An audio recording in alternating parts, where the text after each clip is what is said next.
Ассалаумағалейкум достар, мен өткенде Франция жайлы айтқан болатынмын. Бүгін сіздерге сол Францияны жалғастыратын боламыз. Сонымен өткенде 5-ші Карл деген атпен король 1422 және 1461 жылдарда таққа отырдым деп жариялайды. Соғысты қайта жалғасады. 1428 жылы ағылшындар Орлеана қаласына қоршады. Оны алса ағылшындар үшін оңтүстікке жол ашылатын еді. 1429 жылы 5-ші Карл сарайында ер адамның киімін киген 17 жасар шаруа қызы жанына арк келеді. Ол да дофин тақ мұрагерінен Францияның азат ету үшін жасақ беруін өтінеді. Жаннаға рыцарлар отряды беріледі. Ол отрядпен жанына 9 күннен кейін Орлеанды ағылшындардан босатады. Осы 1429 жылы соғыстың барысында үлкен бетбұрыс жылы болады. Француз әскерлері жеңістен жеңіске жете бастайды. Римс қаласының ескі шіркеуінде корольдің таққа отырып тәж кию рәсімі өткізеді. Тақты қасына корольдің туын ұстаған жанна тұрады. 1430 жылы Компьена түбіндегі ұрыста жанна тұтқынға түседі. Ағылшындардың шіркеу соты оны сиқыршы деп айыптап 1431 жылы отқа өртеп жібереді. Осы қайғы оқиға француз халқының намысын бұрынғыдан да бетер оятады. Ол ұлт-азаттық соғысына жалғасады. Француз ақыры жеңіске жетеді. 1453 жылы 17 шілдеде Ворно түбіндегі шайқас француз пайдасына шешілген соң ағылшындар Франциядан кетуге мәжбүр болады. Осы жылы соғысты біткен жылы деп саналады. Еуропа тарихындағы ең ұзақ соғыс арнайы құжатта бекітілмей бітеді.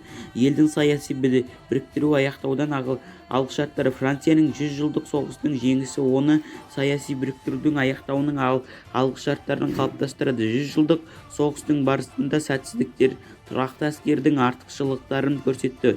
Бірақ ол кезде қазына тұрақты әскер қарауға қажет қаржы жоқ еді.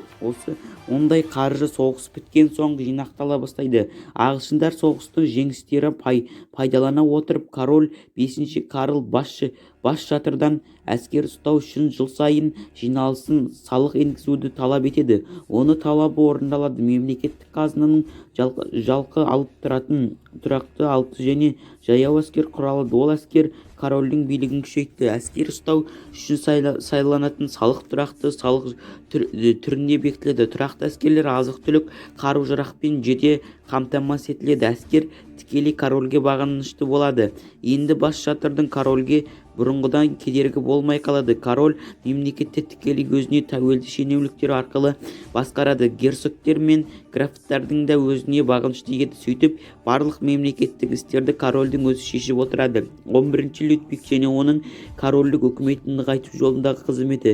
Францияның біріктіру кезінде 12-ші Карл баласы 11-ші Людвигтің тұсында 1461 және 1483 жылы аяқталады. Король билігінің күшеюі ақсүйек феодалдардың ұнамы өздерінің тәуелсіздігінен айырыла бастаған. Олар корольге қарсы одақ құрады. Оны Батыр Карл деп атады. Қарсы одақ құрады. Осы Батыл Карл деген атқа бөрінге Геркоцкі басқарады. Ол ағылшын королі 11-ші Эдуардтың құпия келісімін жасайды. 11-ші Эдуардтың басқарған ағылшын әскері Ла-Манш бұғазынан өтіп Калея қаласына келіп орнығады. 11-ші Людвиг істі бітіммен шешуді ойлап, оның әскерін азық-түлікпен арақ шарап жібереді. Ал 11-ші Эдуардтың өзіне көп ақша беріп, оны Батыр Карлмен одағын бұзуына, елінің қайтуына өтінеді. 11-ші Эдуард француз королінің бұл ұсынысын қабылдады. Англия мен Франция арасында бітім жасалды. Ол бойынша 11-ші Людвиг 12-ші Эдуардқа жыл сайын ақшалай салық төлеп тұратын болады. 11-ші Людвиг пен Батыр Карл арасындағы күрес 10 жылдан астам уақытқа созылады. Король герцог Батыр Карлды ашық соғыста жеңу қиын екендігін жақсы біледі. Сондықтан ол герцогты көрші маңындағы соғыста бургундтықтар жеңеді. Батыр Карл қаза тапты. Оны корольге сатылған өзінің жақындарының біреуі өлтіреді. Мыс деген жорамал жасалады. Француз әскері дереу Бургунияға басып алады. Бірақ Нидерланды Францияны қосып ала алмайды. Ол батыр Карл қызының жасау ретінде қасиетті Рим империясының құрамына енеді.